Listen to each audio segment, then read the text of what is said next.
the weekend, the president condemned anti-Semitism 8 times. What has the administration actually done to try to combat this? Well, I think one of the most important things we can do is use the bully pulpit of the president and call out this hatred by name, condemn it as the president has done, and will continue to do anytime something like this comes up.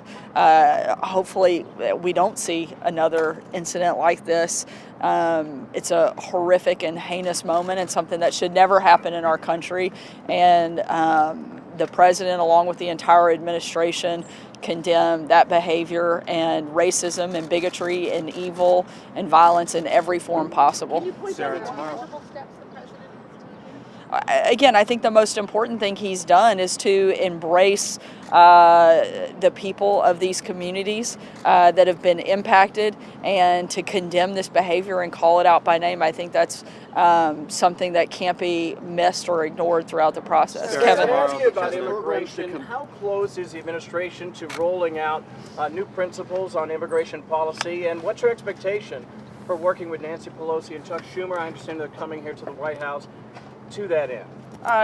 The meeting tomorrow that you mentioned, the primary focus of that is supposed to be infrastructure, but certainly wouldn't be surprised if immigration isn't discussed as well.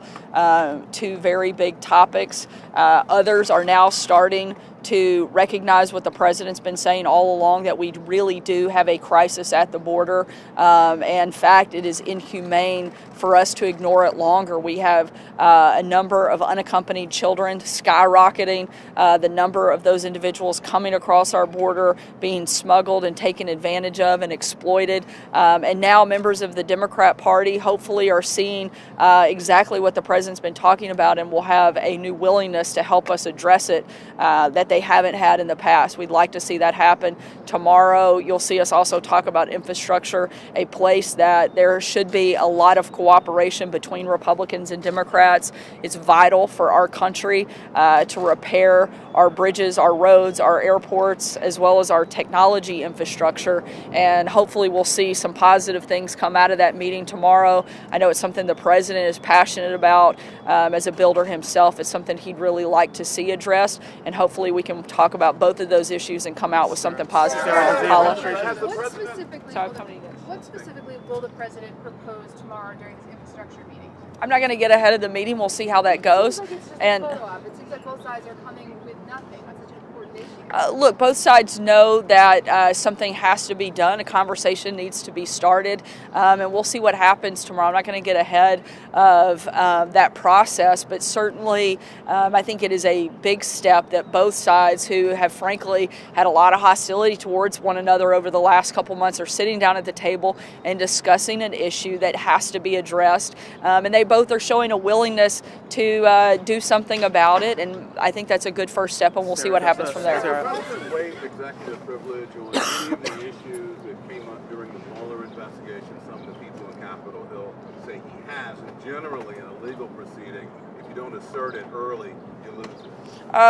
Again, we're looking at all this. We want to be as cooperative as possible. I think you can see that by the level of cooperation the administration and the president's campaign staff and individuals played over the last 2.5 years with the Mueller investigation, providing 1.4 million pages in documents, thousands of hours in testimony, millions of dollars spent on this process. The president did not intervene and allowed and frankly encouraged his team to cooperate and be fully transparent.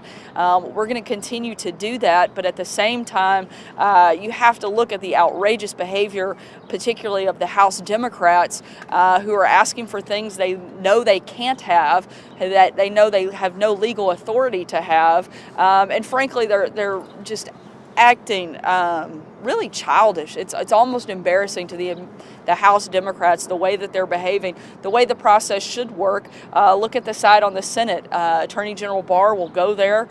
He'll testify tomorrow in an open hearing. And you see the counter side to that is the House wanting to have staff and others interview Attorney General Barr. It really is outrageous the way that they're behaving, and hopefully you'll see that stop. But we're going to continue to be cooperative through the process. Does the administration have any concerns that that there are concerns up on the Hill as it relates to the USMCA, both Republican and Democrat, especially with some wanting steel and aluminum tariffs to be pulled off?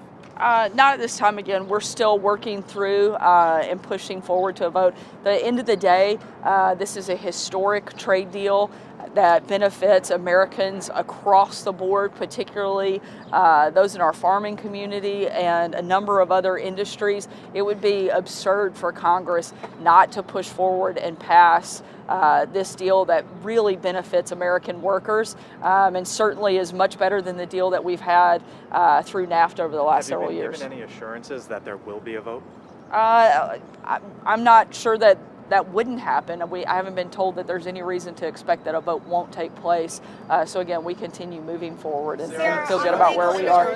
Andrew? Why, if the president is so concerned about white supremacist extremism and white nationalism and all forms of hate, as you put it, why has, under this president, several DHS programs to combat white supremacist extremism, anti-Semitism, and violence associated with those types of groups been cut? Programs have been defunded, teams disbanded.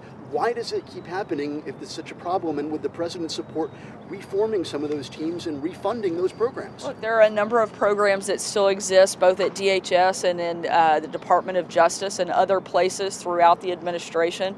To pretend that the president is anything but outraged or heartbroken over these incidents is a total mischaracterization of the president. And again, we're going to look for every way possible to fight back against those things and speak out against it. Catherine?